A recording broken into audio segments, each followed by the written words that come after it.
Great. Welcome, everybody. Who are you? Were you going to do the... You have to introduce yourself. Oh, I'm Darren Nevin. I'm an ER doc at Sacred Heart.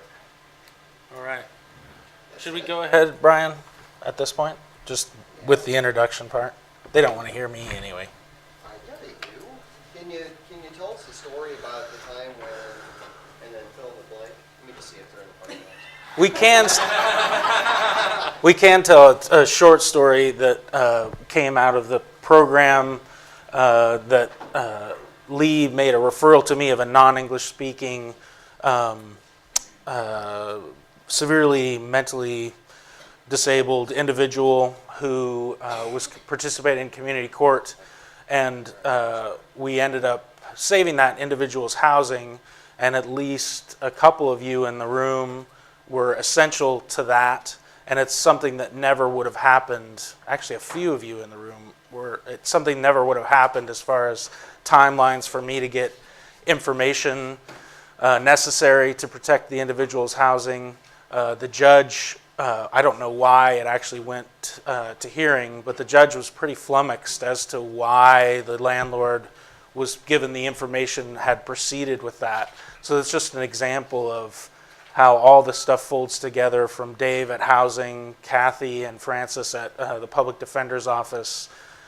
Getting information is all it was, and getting that information to the court in a very quick way, because as some of you know, unlawful detainers are a very quick process, and they can frequently really disadvantage folks with mental health issues because it just goes so fast. The notices are, in this case, written in English and are written in legalese. Our profession likes to create a buffer between the law and the public, and it's made even more challenging for folks with disabilities. So just a small example of something that, before we started this program, and it's probably happening now, but something that would have happened, this individual would have become homeless, and it would have been not even a blip on anybody's screen. It would have just been normal everyday practice. Landlords come into the unlawful detainer docket,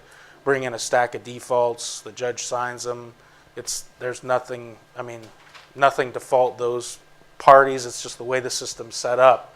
But with the communication and collaboration that we're developing through this program, we really scored a big victory for this person. And so thank you very much. And so I'll start by welcoming you all. I know you all are very busy. We've all been asked to do more with less for years and years, but hopefully this program today will help you do more with less and eventually bring in more resources to all of us to allow us to better serve our clients. The purpose of today is to increase awareness about the program, share information about what we're doing. This, as with a lot of good programs, we didn't invent this. We're tweaking something that's already been implemented, most famously in Camden, New Jersey. There's a doctor there who now has a MacArthur Genius Grant based on similar work. We're tweaking this, hopefully in a good way, to serve the Spokane community. So we're going to talk a little bit about what other Hotspotters programs are doing nationally, and there are others doing this work in the state too, although I think we're kind of the leading edge of that work. And then to hopefully increase the level of participation from your organizations. This is, we're kind of breaking new ground as far as some of you probably remember a time when there was more collaboration, but due to changes in privacy laws and practices and so forth, that we haven't been doing that as well as we should be. So working together to both help this program and then hopefully have spin-offs that help your programs too, and help us innovate on this with the Hotspotters collaboration. The members of the leadership team, I'm going to read them so I don't miss anybody. Darren Nevin, who you met, Brian Schaefer, who introduced himself, Sheila Morley, with the City of Spokane. She's a program manager at Housing and Human Services. Lee Taylor, the Director of Strategic Innovation at the Spokane County Medical Society Foundation. Sarah Bates, who you met. Me, who you met. I didn't introduce myself, I guess. I'm an attorney at the Center for Justice, represent low-income folks on consumer protection, housing, some public benefits issues. Jan Dobbs, who you met with Frontier Behavioral Health. Rob McCann, who he also introduced himself. Dave Scott, too, introduced himself. Thank you, Dave. Or he might have had to, oh, he moved on me. That clock, and now you moving, throwing me off. So that's the folks that are heading up this effort, hopefully taking your feedback and helping to improve the program. There'll be time for questions at the end of the program.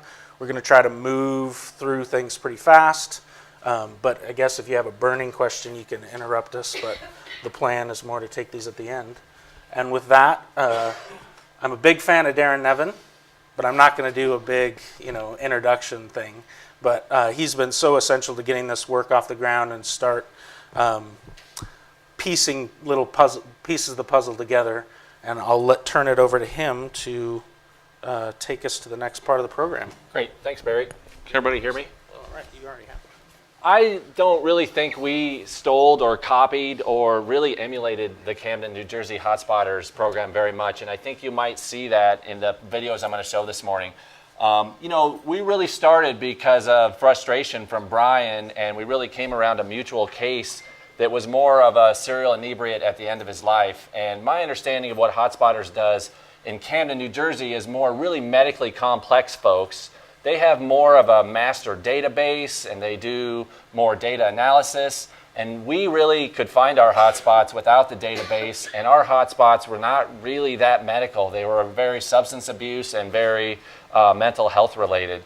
So I really feel like we have our own version of a really unique evolution of hotspotters here, where we have learned to deal with really complex social and chemical dependency and behavioral health patients. And we really haven't even tackled complex diabetics that keep getting admitted to the hospital, which is really what the original Camden program is about. So I'm just going to show a video to just give some background on what the original Hotspotters is about, and then I'm going to show some other videos about some of the things they're recommending, and then I'm going to end with a video on how other places, a place in Colorado, has evolved too.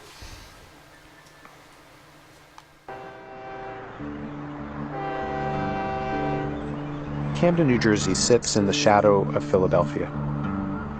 It's a city that seems in a constant state of peril. Poverty here is rife. Unemployment is double the national average. Public institutions are in crisis, or, like the local library, simply shuttered.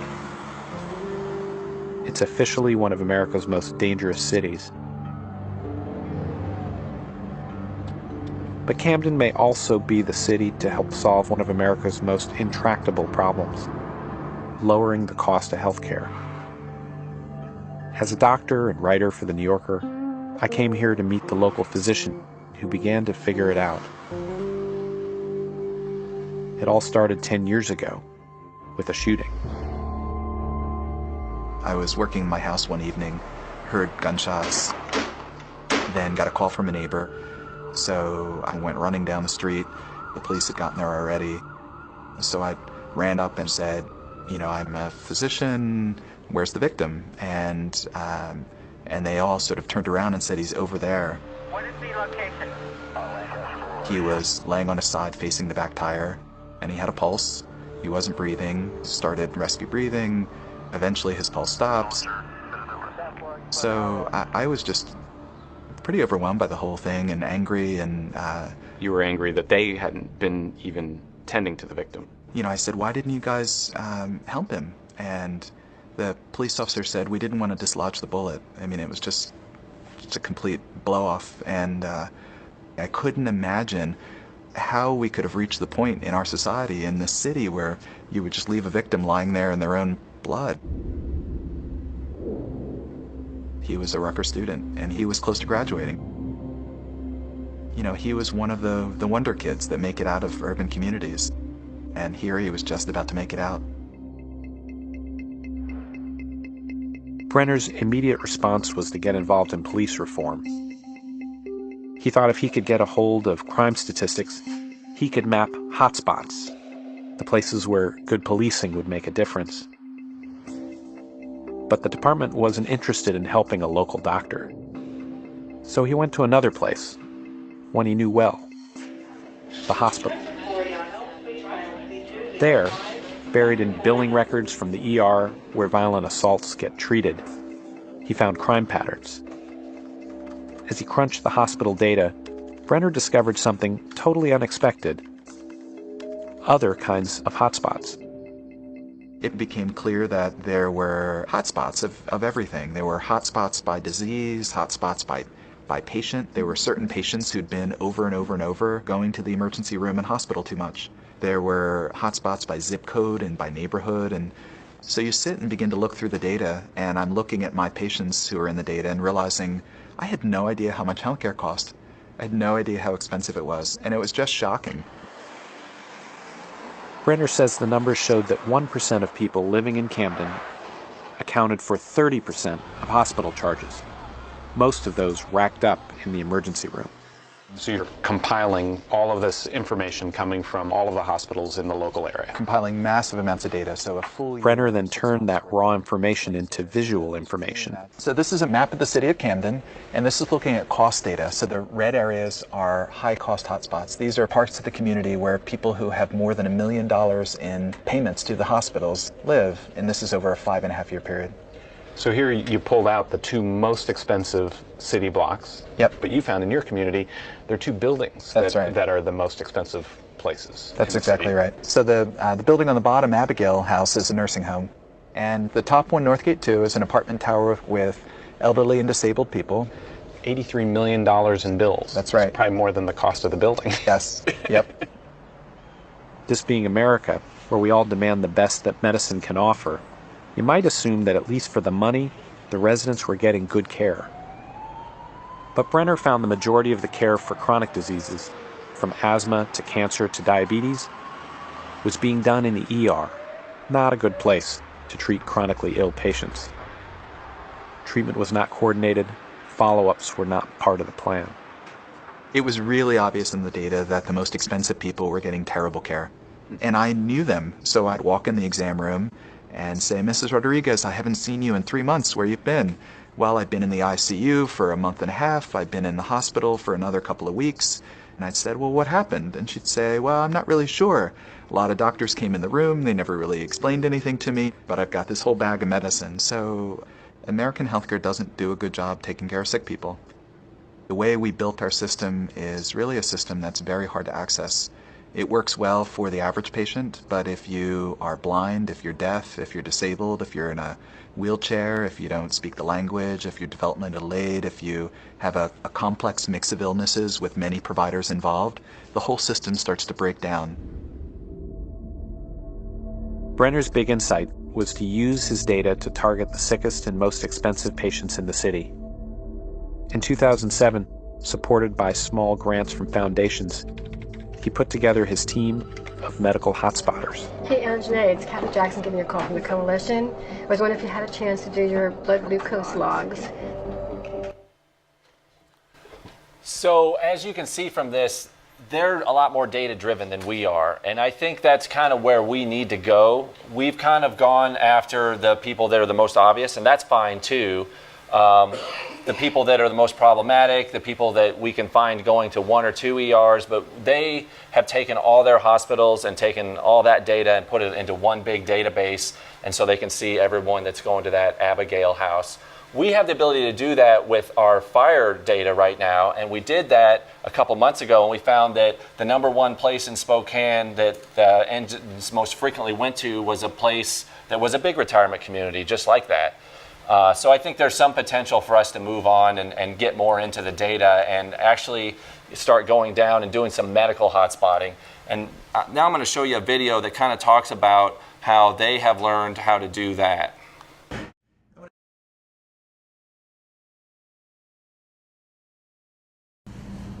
Hi, my name is Dr. Brenner. I'm the Executive Director of the Camden Coalition of Healthcare Providers, and really delighted to be here with you to share a few thoughts.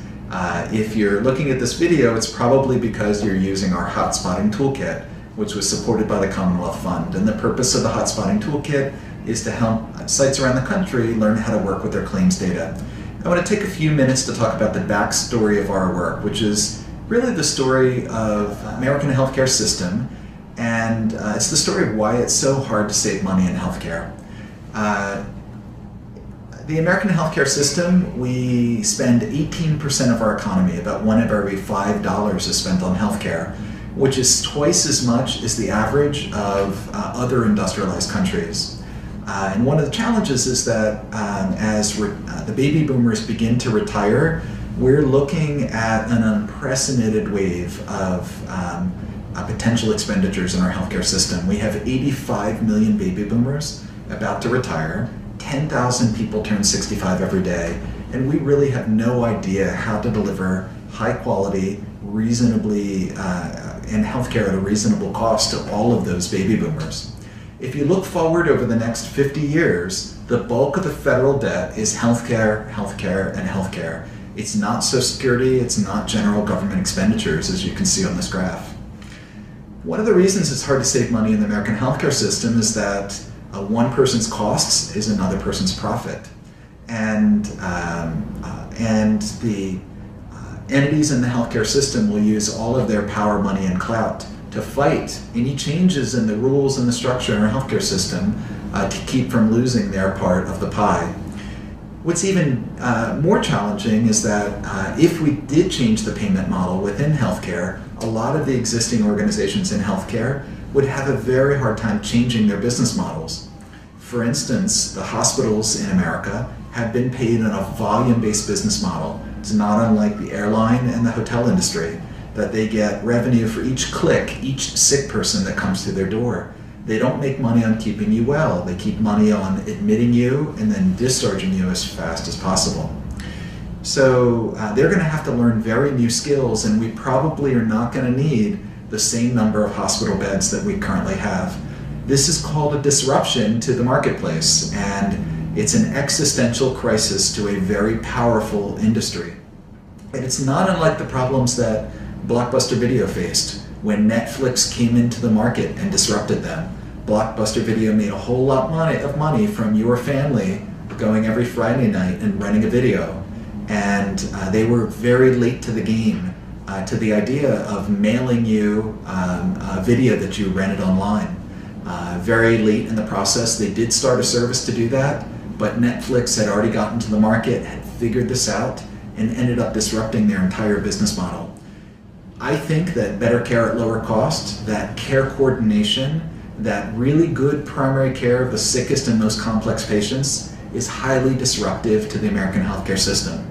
It would result in fewer people being hospitalized, in closure and consolidation of hospital beds, in fewer specialists, fewer devices being implanted in people, and fewer medications being given to patients. So if we're going to manage to deliver better care at lower cost in our country, it will be highly disruptive to many of the existing players within the American healthcare system.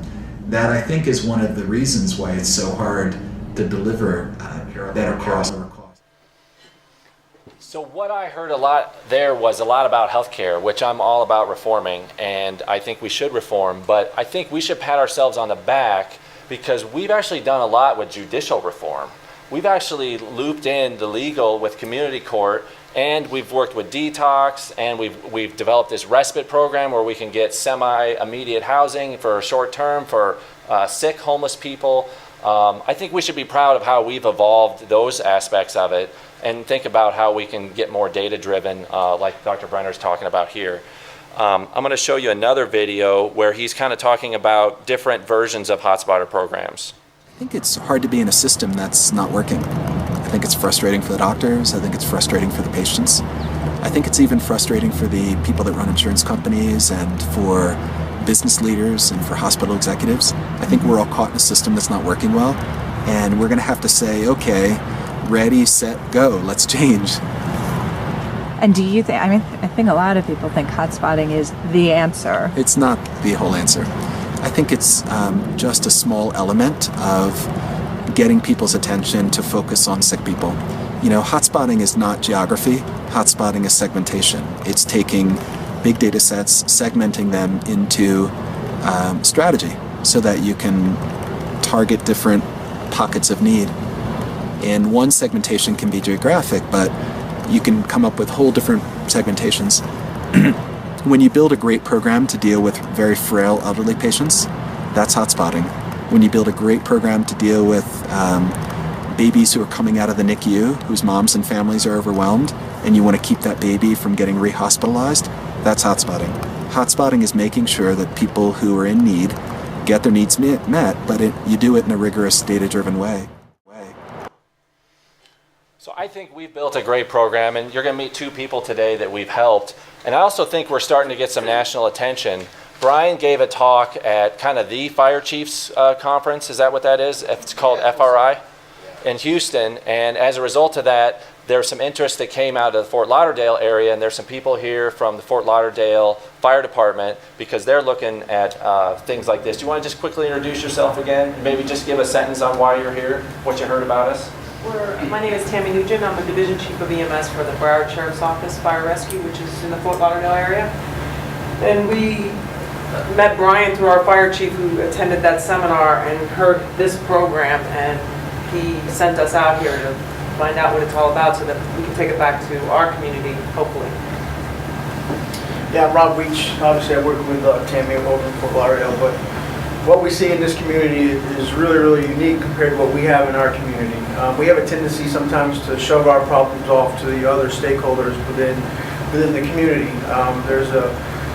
There's sometimes abuse of the 911 system, therefore we give our problems to the ER, therefore they give their problems back to the stream society. And so what we're seeing here, which is a breath of fresh air, is the attempt not to start to give those problems to somebody else, but coordinate the efforts and address the problems that you have, and therefore the system will take care of itself. So our interest grew out of seeing some of those programs that were presented at the conference, and then we came to visit to see what are the different approaches, and maybe what can we take one of those approaches back to our community. So first of all, you should be applauded, and you should be happy that your community is taking such a proactive effort in it. And so those are some of the things we're seeing, and you know, we're a little bit pessimistic about bringing these things that you guys enjoy and you put into practice on a daily basis back to our culture and our community just because of how things are perceived. And so first, be happy about living in the community, be happy about your contributions, and hopefully we'll be able to steal some of this and make an impact. So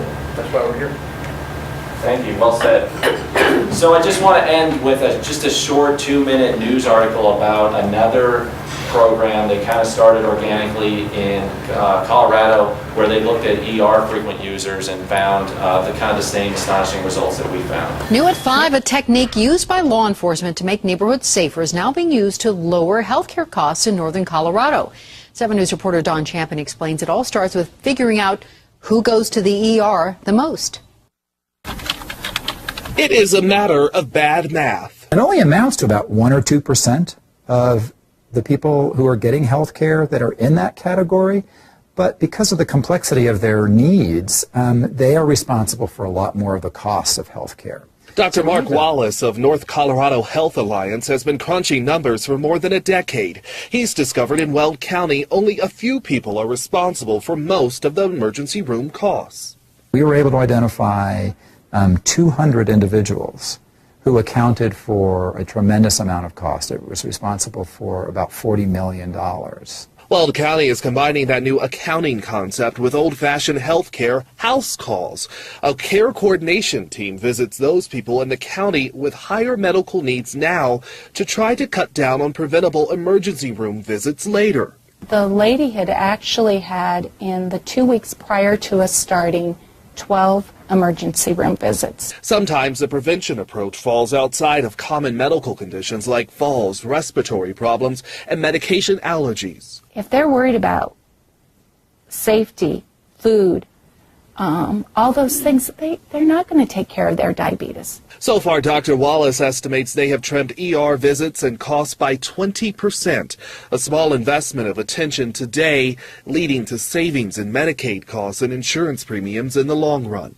If my care is high quality and lower cost that we can all afford, that benefits everybody. 200 people is not unreasonable for us to get to understand the challenges that they have differently than what our current system does for them. In Denver, Don Champion, 7 News. And Dr. Wallace's care coordination program is paid for by the state Medicaid program. So I think we're on the verge of starting a new national best practice, and I think Brian has a lot to do with that, and I think he's doing a lot to make it aware to all the other fire departments on how fire departments can get involved in this. It's really been his leadership, not to mention his advocacy for IT systems. A lot of what drives what we do now is we have this great IT system that can actually notify us in real time when a hotspotter is being seen by a paramedic crew, and even if they're not transported, this new safety pad system we have is really phenomenal. And so I think his leadership is going to really be key in this, and so I want to go ahead and introduce Brian as our next speaker.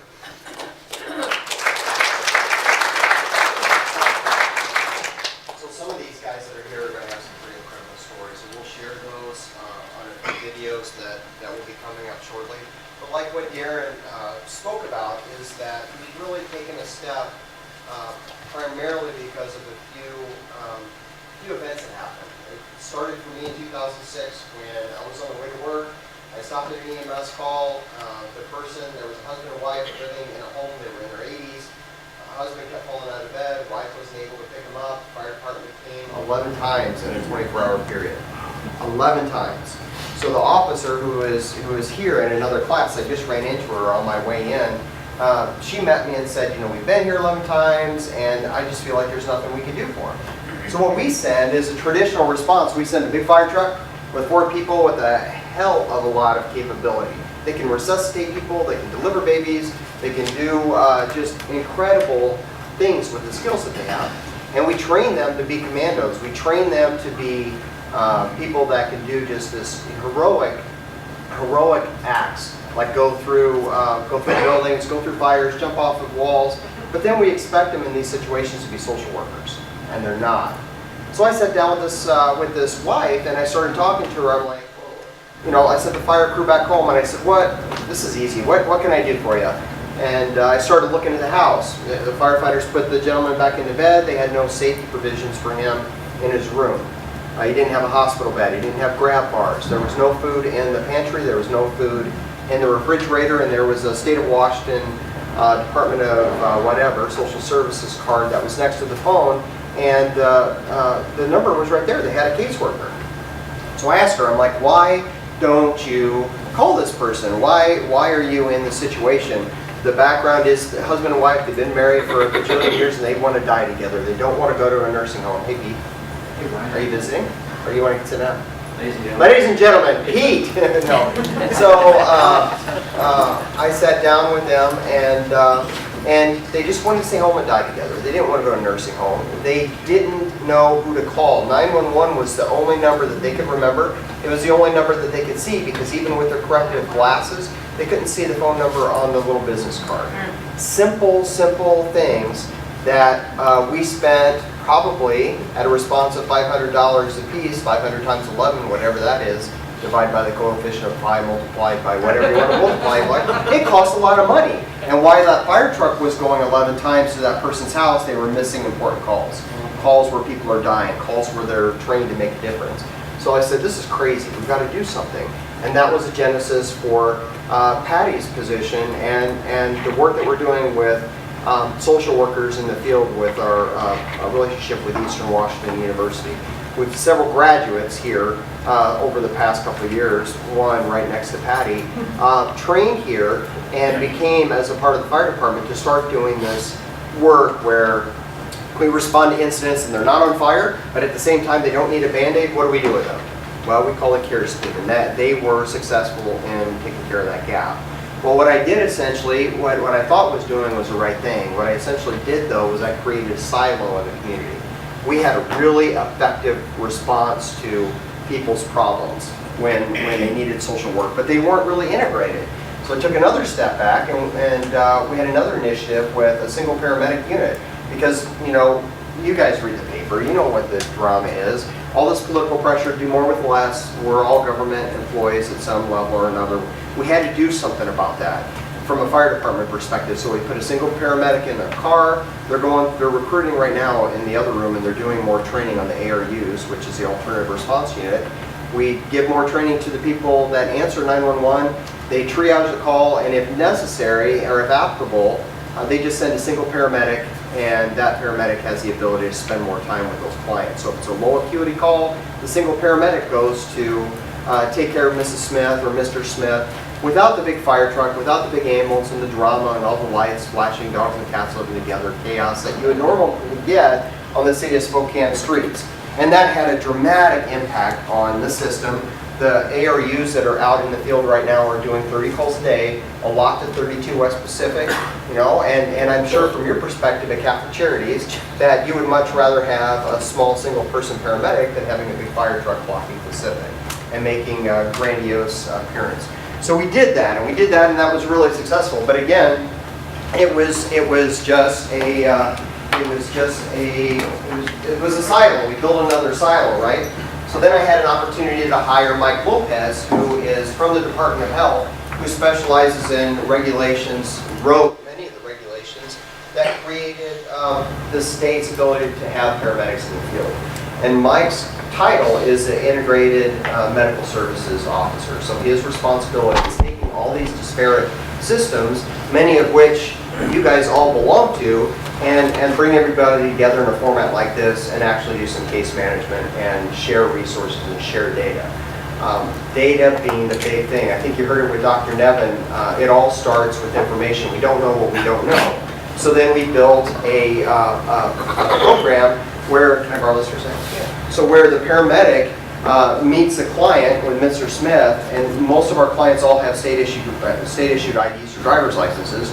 We connect, we push a little button, it reads demographic information, confirms the person who the person's supposed to be, and all of those medical records from previous encounters are automatically uploaded to the paramedic's hand, and they're able to see everything that's happened with that patient, and then everything that they put into that document becomes a record that's electronically shared with Dr. Nevin, all of our collaborators, so that you know from mental health in Jan's shop, she can pop in on there if she needs to and see what's going on through Eddie or through another source. And we're actually sharing. We're doing something that a lot of our colleagues across the country haven't ever, I mean, they've dreamed of it, but they haven't ever been able to put it together. And it's all primarily because of Mike and the people that are on the leadership team at Hotspotters. They did all this work.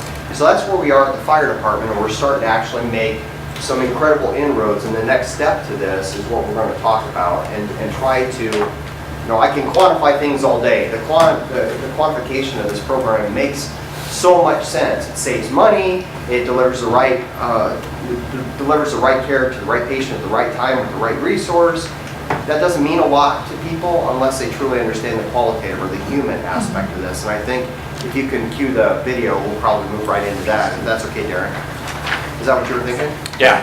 Okay. So this is a video that has been expertly put together by fire department AV personnel that really tells the story of Hotspotters. And I'm just going to leave it at that.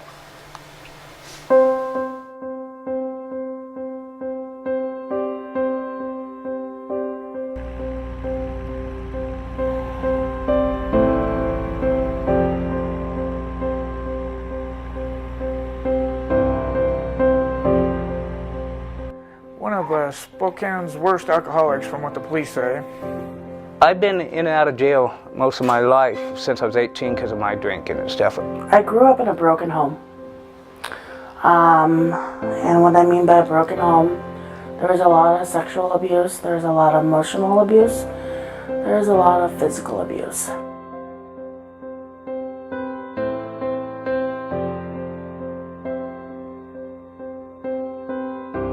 In 2003, on March 23rd at 3:30 a.m., my stepfather had set our house on fire.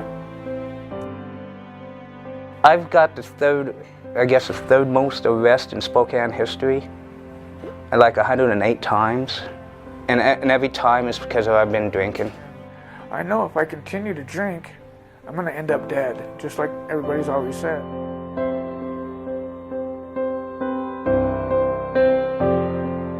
Hotspotters is a collaboration with several other agencies, primarily mental health and nonprofit focused organizations that are able to dedicate resources to people that are in crisis, and specifically people that are extreme utilizers of the system. We saw the same people over and over in the ER that had really, really high needs. These people had really fallen down and were really living at rock bottom. They were people that weren't just going through tough times, they were going through the toughest times. They're usually folks that are struggling with more than one disorder, whether it's a substance abuse or dependence disorder combined with a mental illness, combined with medical problems, combined with poverty. A lot of these people are probably struggling from a history of trauma and are attempting to cope with that trauma, and probably not in a very healthy way, but the best way that they know how. And as a result, they're constantly using services far greater levels than the average citizen. And those services can be anything from the hospital to the jail system to the fire department to the ambulance corps to social services. And if we can interact with those folks and do interventions with them and get them housing and get them on their meds and get them chemical dependency counseling, we can really reduce the amount of utilization that they need on any given day just to survive. And that saves the whole community a tremendous amount of money.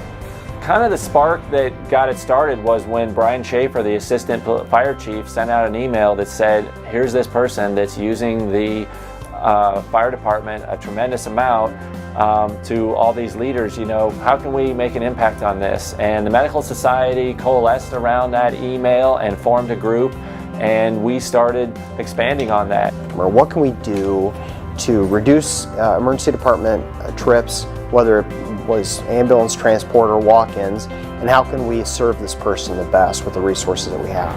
When a hotspotter is identified and they sign the consent form that allows them to enter into our program to where we can openly collaborate with that customer's best interest in mind, when that happens, it's almost magical, because resources and ideas and different perspectives all come from the group, and we're able to provide better treatment to that person. And the goal ultimately is to have them live safely and contribute to society and not be in crisis. I will develop and move out of this situation. This time I want to stop. I'm tired of living on the streets. I plan on being housed, not going to the emergency room unless it's an emergency. My health getting better. The hotspotters have looked out for me. Like I've told them before, that I didn't have too many people in my life do that for me. I changed, you know. I don't. Maybe it's from a higher power. I don't know, but now I care about what people think, and I really appreciate all the help that the hotspotters have given me. Our goal is really about the quality of life in the neighborhoods, in the people that we serve through our homeless programs. It's really about enhancing the quality of life for citizens, wherever they are. If we can introduce that person to housing and case management and counseling and get them stable to where they don't need 27 rides in the ambulance and 27 ER visits and all the interaction with the court systems or the police department, we can save hundreds of thousands of dollars per person if we can get them stable. That's the financial side of the argument. There's a much more profound and, in my opinion, more important part of this argument, which is the moral side of the argument. You know, how can we give people human dignity? How can we give people the respect and the compassion that they deserve as human beings and members of our community? I think they really want help, and this is the only way they have to communicate through their actions that they want help. And that's why I think this program is going to be so successful and has been, because deep down, if we push a little bit of our help onto them, eventually we break through and they do amazing things.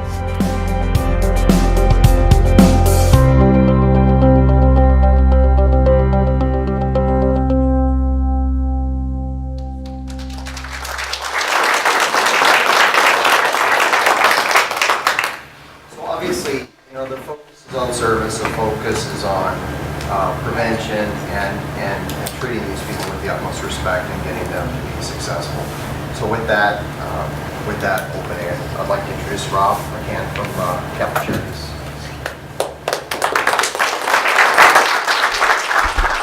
Is this on? Okay. So there's probably a reason why all these hotspotter deals are being run by doctors, and the reason is that we're realizing that homelessness is a medical condition more and more. In fact, there's been a disruption to the marketplace. I like that. There's been a disruption to the marketplace even at Catholic Charities at our board level, where we're getting away from looking at St. Margaret's or House of Charity as homeless shelters and really starting to look at them at facilities that are serving people with medical issues of chronic alcoholism, drug abuse, mental illness that also happen to be homeless. And that's a huge shift because that's where all this is going. The idea that homelessness is a medical condition. A very wise man once said, there needs to be a prescription for that. There's a prescription for every other medical condition, whether it's a treatment or it's a pharmaceutical product or whatever. The prescription for homelessness is housing. It's pretty much as simple as that. If you look at all these videos and you look at all the super utilizers that we've engaged with, most of the time, if you can start with some kind of housing, with a bed, with the basic human dignity of a place to sleep and shower and go to the bathroom and have your stuff, you can get rid of a lot of these problems. You can take someone who's been in the ER 35 times in a year and bring it down to twice a year. There's a huge savings there. And so what I'm going to talk about a little bit is the whole concept of the housing as a prescription to this issue. There's a lot of folks in this room, VOA and others, who are doing incredible frontline stuff about housing for this population. And the good news is that we're starting to get it, and even better, the state of Washington and the legislature are starting to get it. And so we're going to be able to build more housing. Right now, what we have, obviously, is a number of shelter beds and a number of apartments that we have relationships with landlords around town where we can put these super utilizers. As you can imagine, the average landlord who's not insane does not want some of these folks in their units. We have to work with them to put our folks in there, and that usually involves staff and oversight and systems in place that help people along the path. Right now, what we have is a model with Father Bach Haven, which is right next door to the House of Charity, 50 units of housing for the chronically homeless, and that has worked. We've moved 50 people in, and I think more than half of them 2 years later are still there, and the ones that left because they went to better apartments in the Catholic Charity system. We have about 1,000 units total around town. And I think that's going to be the solution to this long term is not just Catholic Charities, but all agencies building more housing, acquiring more housing. We have a huge housing inventory problem in Spokane, especially for affordable housing, and really especially for chronically homeless folks. And so the state of Washington and the tax credit program has ranked chronically homeless housing as the #1 funded project, which means if you're going to build housing for chronically homeless, if you're crazy enough to do that, you will get funded completely by the state of Washington. They have been begging us to build more Father Bach Havens, and the news is good. We're going to start breaking ground on Father Bach Haven 2 in March, and we have Father Bach Haven 3, 4, and 5, as well as what I like to call Roll-Off Haven, which is Volunteers of America version that we're building together with them. They're going to do their first one, hopefully also next March. So within 4 years, we should have about 300 units of housing, just like Father Bach Haven, for chronically homeless. That should eliminate the chronically homeless housing issue in Spokane, we hope, and free up the shelter beds at House of Charity or wherever, the 109 beds we have there, for really, truly the folks that are on the streets, under the bridges, passing through town. The hope is that at some point in 3 or 4 or 5 years from now, any chronically homeless person who comes into the hospital, comes into the ER, there is going to be a prescription for that person. There's going to be a bed for that person. It's going to be at one of these chronically homeless housing facilities. It's going to be at one of our shelters in this community, or it's going to be in some other unique program. We have the respite program at House of Charity, where that's a dollars and cents thing that has made a lot of sense, because the annualized rate-adjusted hospital night per stay cost in the state of Washington is about $2,200. Becky, how much are we charging for a respite bed? $38. So the first year, we saved the hospitals millions. And that's where this is going to go. But I think we started with 6 respite beds. The plan now is to go to 40. So, I mean, that's going to be the future of this. Is the prescription for homelessness is housing. And so let's build a bunch of housing. We also have the Collins, which is an incredible program. It's going to be a housing first model. Some people are going to call that wet housing. We don't like that term. It scares too many people. It's going to be a place where people can go and be supervised even though they can't stop drinking. Alcoholism, substance abuse is an issue that you can't just turn on a switch and stop doing it any more than my 9-year-old can stop sneezing when he runs into a birch tree. It's a medical condition. There needs to be a medical intervention. And so housing and a lot of case management and staff and chemical dependency folks surrounding these folks is going to be the solution. There's more coming. There's bricks and mortar coming. There's hopefully more places like the Collins coming. It's going to take some time, but we have kind of a plan. You know, we've stumbled into this thing thanks to Hotspotters, this idea that homelessness is a medical condition. And really the next step is to take it to the next logical level, which is intergenerational poverty in general is a medical condition. And that's where we're going to go in the next 5 years after that with this. But for now, with the Hotspotters, in terms of bricks and mortar, we have a lot of housing in the system. We have a tremendous need, and we have more coming. The good news is we don't have to pay a penny. We built Father Bachhaven. I didn't have to ask a single person for a single dollar. The state paid for all of it. In fact, Catholic Charities made about $400,000 on a development fee on that. And so we take that money and we use it to buy the next land for VOA to build theirs. And it's as simple as that. And so we have a 5-year plan. There's still a lot of work to be done, but without this group, none of this happens. Without all these people coming together from the courts, chemical dependency, housing, social services, the hospital, the doctors, mental health, they're all in this room. Without all that happening and surrounding these 25 or 30 people, none of this happens. And we have these same folks in Darren's ER all the time, which now we're seeing a little bit less of. It's a long battle, but we're in the first round and we're doing pretty well, I think.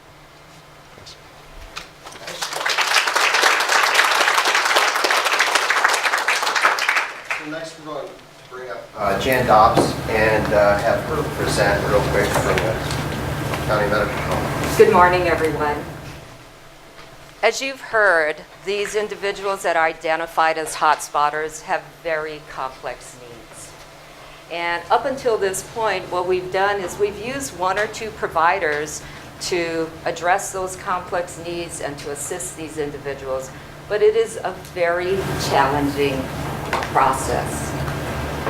And the reason why you're all here today is because I'm hoping that you're going to join in with us in this endeavor to assist those individuals that we identify as hotspotters, because it really does take a village to work with these individuals because of their complex needs.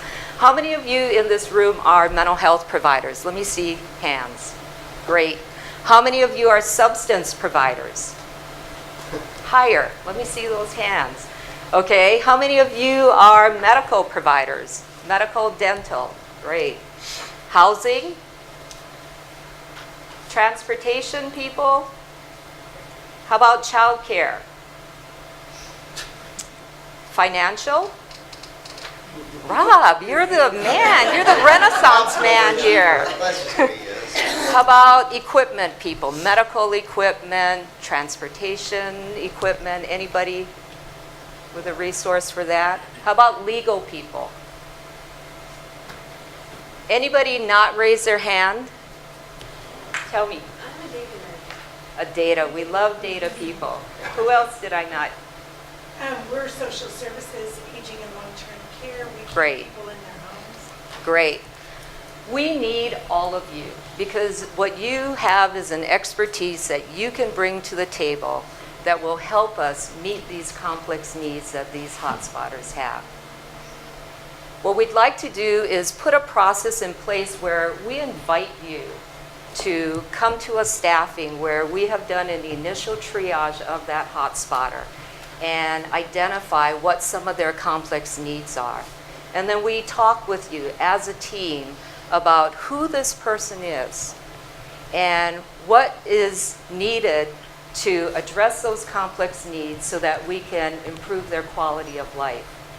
And then what we want to do is ask you to volunteer to be a part of this team so that Frontier Behavioral Health can work with them on their mental health needs, but maybe YFA can work with them on their substance needs. And maybe Rob can step up and work with them on their housing needs. And maybe the judge can step up and help us with their legal needs. So that at the end of that staffing, we have a team of people that have all agreed to come together for the best interests of this individual to create a treatment plan that we all have a part in, that we're all addressing each of their complex needs, and together we move forward to try to make some progress with that individual.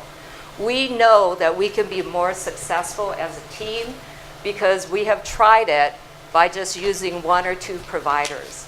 And I know in Elder Services, one of the individuals we had in Hotspotters probably took up 80% of that clinician's time just for that one person because he had such complex needs.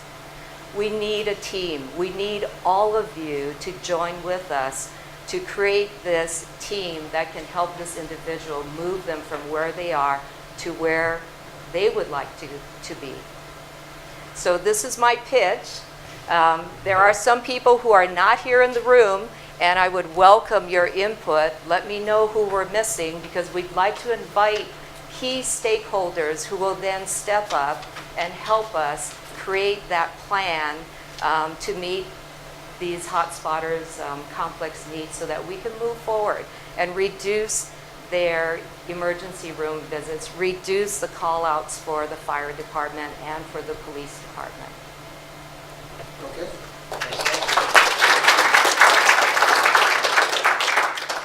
Last part is Dave Scott, Director of Assisted Housing in Spokane Housing Authority. Hello, everybody. First of all, I'd like to thank Lee, who is not here today. He reached out to me in the housing side of it. We have sat down and had some discussions about the culture change that we're trying to do at the Spokane Housing Authority. With the new director that we brought on board, her view is more of a let's help everybody view that we can. And along with that view, I would also echo the same thing. So currently we're trying to do a culture shift in the way we manage our waiting list. We're attempting to go back to a preference style list. We're attempting to partner with other agencies, trying to get referral services. And these are all things that we're working toward. We have to change our administrative plan, which I know you guys probably don't all deal with HUD, but if you just spell HUD backwards, that's kind of where we have to work from. Sometimes it's not the easiest thing in the world to do, but right now we're completely rewriting our admin plan. The goal is to, typically we lose about 50 to 60 people a month off the program. They're either terminated for one reason or another.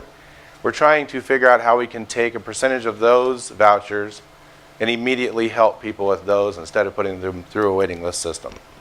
So in those changes, the Hotspotters group, and I've worked with Lee, we actually have some Hotspotter vouchers. We administer about 5,000 housing vouchers in the community. And with those vouchers, we're trying to figure out how we can get away from a non-preference system and get down to where we're helping the real people that need to get help. So, thank you.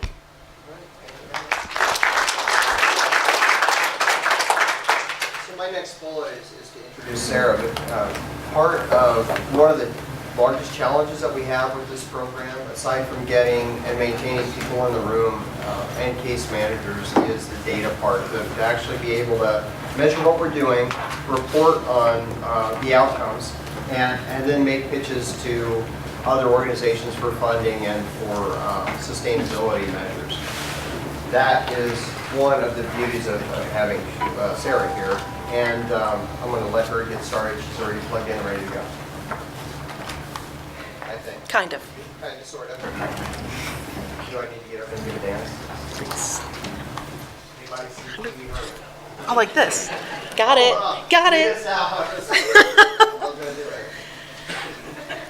Hi. I certainly do not speak as well as those who just went before me, so I am going to rely on my notes. But I am part of the care coordination team that works to identify and build relationships with the superutilizers identified in Hotspotters. So there are lots of things that I'm not. I am not a therapist. I am not a substance abuse provider. I am not a mental health provider. And I usually start my introduction in saying what I'm not.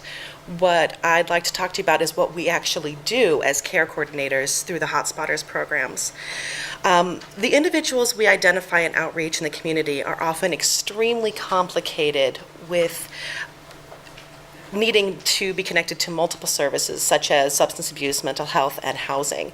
It's also further complicated by often long legal issues, legal financial obligations. It's usually just a very complicated individual that we're encountering the first time. And these individuals are often just working on their basic survival every single day. So to make an appointment 2 weeks from now and actually make it to that appointment is really difficult for the individuals we're encountering when they're just trying to survive day to day. So our goal is to build relationships with these individuals and help them with small accomplishments like making appointments. And those small accomplishments like making appointments on a regular basis can blossom into making really large goals happen, such as housing, which is it's really exciting when that happens with individuals. We are their advocate. We are their cheerleader. We are working with you to get them to get them what they need to get to you. If it's a housing provider, sometimes they need to come with ID and income verification. We're working to get that stuff taken care of to bring them to you with ID and income verification so we can get the process rolling a lot faster. We're there to remind them of their goals when the menial tasks start getting bogged down and having to do several different steps to get an ID. We're there to help them with those individual tasks. We help them organize their thoughts before they go to the doctor's appointment to make that really successful. So, they don't end up going to the doctor's, making 6 different doctor's appointments when really can be handled in one, just because it's confusing and they're overwhelmed in the doctor's appointment. We accompany clients to their first mental health appointments because they're terrified to go. They've never admitted to anyone before they've had mental health issues, and we go with them. So we are just there to get them to you, the providers. That's our role. Hotspotters is a community collaboration. So while we all have many of you have individual services that you provide, we share lots and lots of different clients. So what we're trying to do is coordinate closely with everyone to make our clients' lives work to meet their needs. And we greatly appreciate each and every one of you who makes this collaboration happen. But there are some of you who must endure me bugging you more often than others, and I just really wanted to say a special thank you to Janice from Consistent Care, Kelly and Leona from the H3 Project. We share quite a few clients, and if we weren't talking almost on a daily basis, we wouldn't be able to have as great a success and move people forward as quickly as we're able to, and so I really thank you guys. Heather from House of Charity, I'm sorry you have a voicemail from me from this morning. So thank you for the entire House of Charity staff, Pete and Becky and Carrie and Stephanie. We thank you guys so much. And Reese, there you are, Reese, for housing so many hotspotters this week. It has been an incredible ride this past couple of weeks. You guys are hotspotters. You're part of the Hotspotter collaboration. It's not about us. It's about all of us in this community working together to work with the most vulnerable individuals. So what I wanted to show you today is we were talking a lot about data. So this is the number of clients that we have served so far this year. We have served 66 individuals, and it's difficult for us to we lose individuals. For us to be able to connect with every single individual that is a hotspotter, it takes time. So we have some individuals that we have had high engagement with, some medium engagement, some low, and some very low. And some of those low and very low are because they are so well connected to you as providers. All we do is sit back and kind of play catch up. We're just the sweeper. If you guys need something, we're here.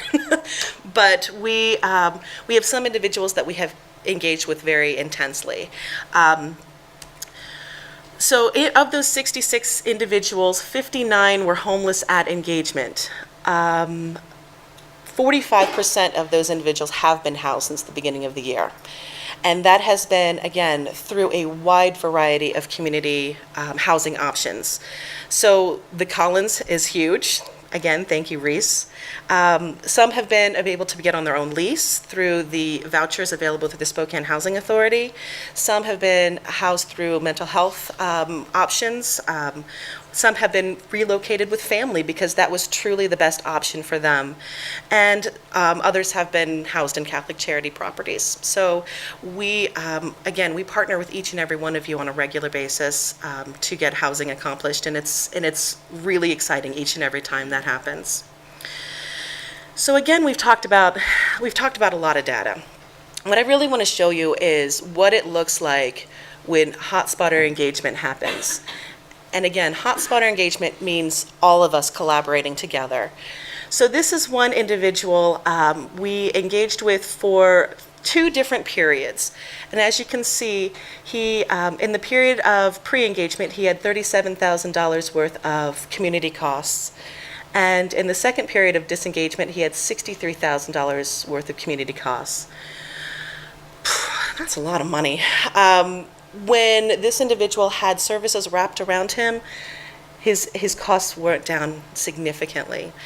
One of my favorite parts of the video that you just watched is where Rob was talking about, so we have the data side, we have what we know to be true, that if we do this, it makes financial sense. But what we're also very interested in is the human side, that we're making a difference in someone's life.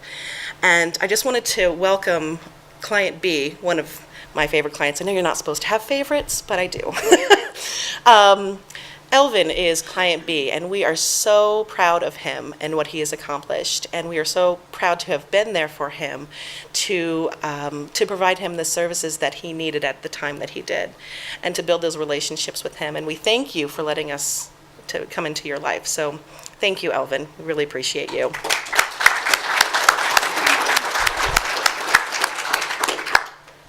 I have one other example to show you. This is another client who had his 9 months pre-engagement, over $52,000 worth of community costs. And that was a combination of emergency room visits, jail, 84 days of court-mandated chemical dependency treatment, 9 EMR transports. This individual has also been a shining example. He just needed a little hand-holding. And Todd, we're so thankful for that you're here today too. I want to introduce Todd.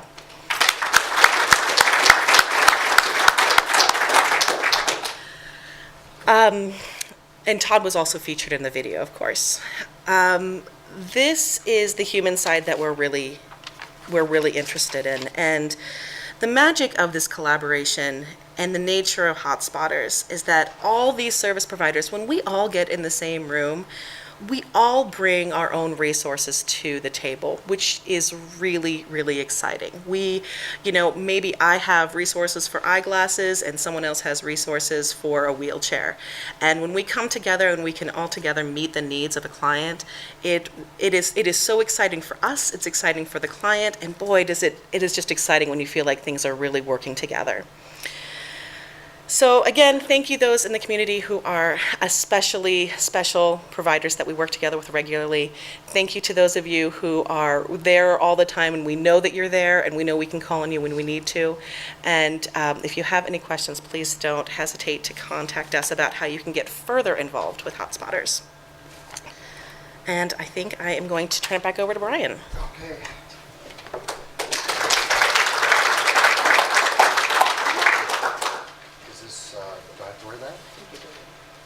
So unfortunately, I just found out that mine wasn't recorded because the microphone wasn't on. So I'm gonna make sure that the thing with the red light's on this time.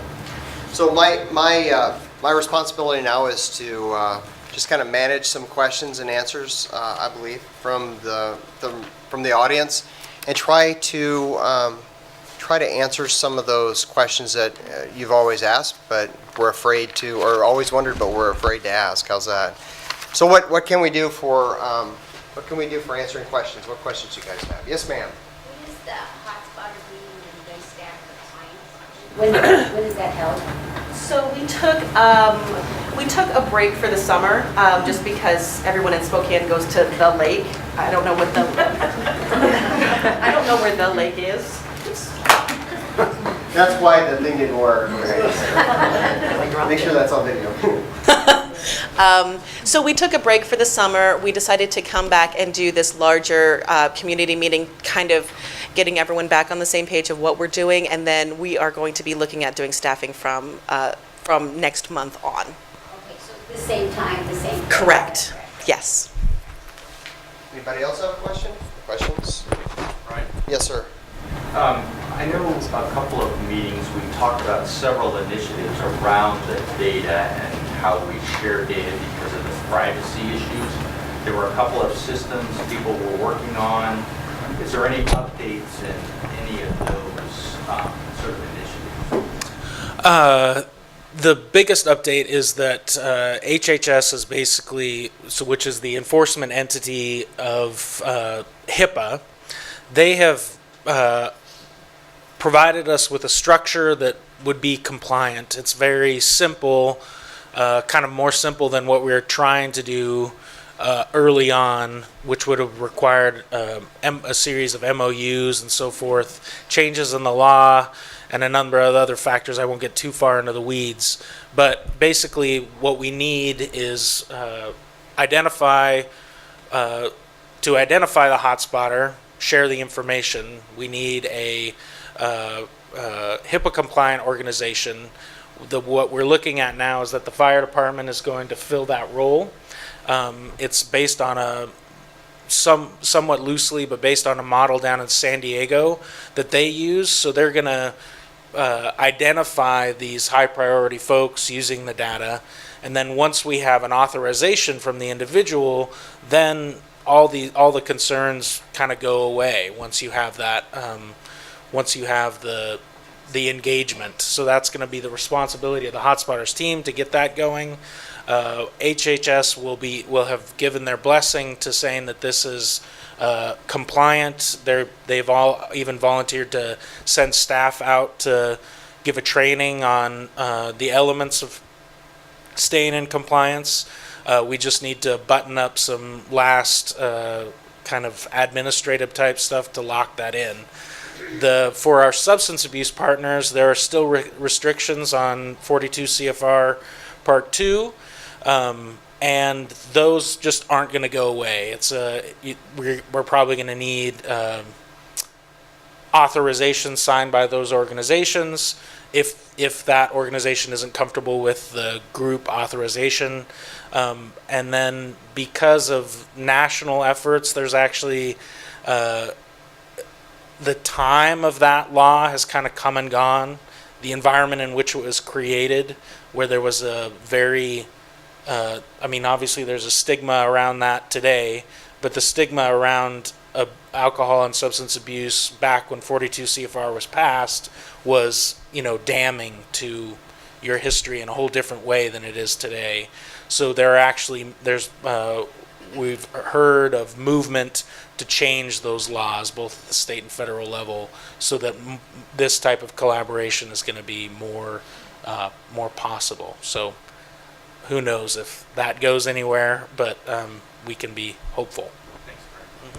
So talk about a breath of fresh air. What you'll notice about the Hotspotters leadership group, and I say this primarily because of our friends visiting from Florida here, is that we don't recruit people that live or operate in a bureaucratic mindset. One of the first meetings that we put together, I said, I don't care about the lawyers, I don't care about the rules. I just want to do the right thing for the person. And then everybody was like, hey, Barry's an attorney. And he was in the room, and he is not the stereotypical attorney. He gets things done, and he takes care of people. He's an advocate for the patient, which is where we need to be at. We need to be patient-focused and not so concerned about all the things that are blocking us, but how to get through that. And, you know, it's been a commitment from everybody on the team that we will get there. I think we're right there now. We just had to find a way, and one of the ways is exercising the Spokane Fire Department as an EMS provider and as a HIPAA protected or covered entity as being the main warehouse for the data. So we've got access now to Deaconess, Sacred Heart, the law enforcement system, the mental health system, and some limited access with them, and then the emergency medical system. So we've got it, and I wrote down her name, but I should probably mention it. Shyla up there, yeah, the data crazy person. She's going to be very important as we move forward to try to justify and measure what we're doing from this point on. But from a practitioner standpoint, I think we've made the level playing field in terms of sharing what's in the best interest of the client, the patient. And the same thing with law enforcement. I mean, we're now having community court just brings a whole nother level of participation and progress to everything that we're doing. Any other questions? I just wanted to say something. Here you go. I am completely remiss in not giving a special mention to Community Court as a huge collaborative partner in Hotspotters. Really, you guys are amazing. Judge Logan, Francis, and Adam was here, and we do appreciate you guys. You're doing amazing things, and we're able to do amazing things with you. So thank you. And again, I mean, that just goes back to we kind of did Judge Logan and Francis. Oh my God, Francis will make you cry. Just with his empathy and with his understanding of the human condition and his dedication. And Judge Logan took a huge risk by stepping outside of what's considered the norm, having prosecutors and defenders actually sit at the same table and get along. I mean, it has been, I asked the folks from Florida to go over there yesterday, and they were just amazed. And I think every group that I bring into Spokane to visit and witness what we're doing here, it resonates throughout the feedback. So what other, I'm sorry, I'm talking, what other question do you have? Sorry, I read your link, so I may have missed this, but Dr. Nevin mentioned real-time communication with the hospitals. Okay. How does that work? Real-time communication with the hospital. Well, there's two mechanisms. Washington's really unique in that we have all the ERs connected together now. So every time any person walks into an ER, what's that? Through the EDDI program. But the fire department just went live this spring with a system that as soon as a fireman shows up and they either scan their ID or they type their name in, if they're a hotspotter and we have a release on them, I get an email that's HIPAA compliant, and Sarah does, and we know when fire department shows up and they don't even get transported to the ER, which actually happened last night on somebody. So that's really amazing, because a lot of these folks, they don't get transported to the ER, and that was an eye-opener for us. Does that answer your question? So when you get your notifications via email? Yeah, from his EMS system, and we're working on a project with Sacred Heart where actually for all the medical folks, when you have a heart attack and you're coming to the hospital and everybody's getting ready to treat your heart attack, they'll scan your ID, because on the back of your ID there's a barcode that has all your name on it, and that information will be sent securely to the hospital, and we can start looking up your information on our medical records, have you pre-registered, and have your medications already entered before you get to the hospital. That's kind of another little separate project, but that's what this system allows us to do. It's called Safety Pad that the fire department has. Yes, sir. Do most of these hotspotters now have medical insurance? Do most of the hotspotters have medical insurance? And Sarah's saying yes. And the primary purpose for that, I think, the majority of them are in community court. Community court makes sure that they're all plugged into all the social services that are available, thanks to Sarah. Yes, ma'am. I just have a quick comment, because our visitors mentioned something about having to overcome the cultural blockades, and this was not, in order to overcome that, I think you really need somebody that's, our data nerd would be a prime example of that, but any of the numbers up there, it's a way of overcoming the concept like I had to overcome, which is that you're just being soft on people that are otherwise being categorized generally as nuisances to the city or county or whatever. And so if that is indeed an issue, for example, Spokane is not considered the most progressive city in the state of Washington. And yet, this room tells you that if you can speak to people at the heart of where they're at, you will make great progress in something akin to this. So just 2 bits about that. Yeah, I think that is a well put statement, because we could go off and talk about that forever from several different perspectives. It comes down to the humans willing to have, or the humans to have enough courage to work past the bureaucracies and past the biases, and understand that, you know, the people that these hotspotters have a lot of comorbidities. They have a lot of medical, mental, social issues that we may not understand because we've never had that experience before. And you have to really put yourself in their place, reflect on their condition, and then circle the services that are available around them. It's a lot different than, and one reason why we're not perceived as a very progressive society here in Spokane is because we don't do that very often, but we're doing it here. We're not just arresting them, we're not just throwing fire trucks at them, we're not just putting them in ER and then eventually into a mental health detention type of situation. We're actually caring for Tom because we know Tom. Say again, Ty, sorry, boy, if you could take that out, cut it, and do it again. Showed you how much I know.